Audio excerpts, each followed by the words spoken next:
যা তার বউয়ের কাছে ভালো, যার বউ তাকে বলে যে আমার সাহেব, আমাদের আব্দুল্লাহর বাপ ওনার মতো মানুষ হয় না, লোকটা ভালো মানুষ।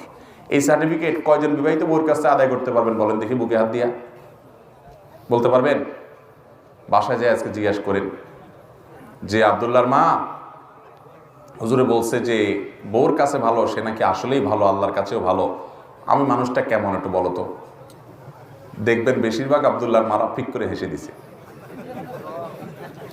আব্দুল্লাহর মায়েদের ফিক করে হেসে দেওয়া মানে লক্ষণ খারাপ, মানে হলো আপনি পাস মার্ক পাওয়ার উপযুক্ত, তোমার আর কি ভালো বলবো চান্দু, মুখে যেভাবে মুখ খারাপ করো তুমি, বাপ মা তৈরি কথা বলো, তোমার আর কি সার্টিফিকেট দেব। স্ত্রীদের সাথে ভালো আচরণ করবো তো ইনশাআল্লাহ। ইমানদার কখনো বউয়ের সাথে খারাপ আচরণ করবে। পৃথিবীর একজন মানুষ ভুল করবে না কিন্তু মাপ চাবে, ছোট হবে, তার নাম স্বামী। কারণ মেয়েরা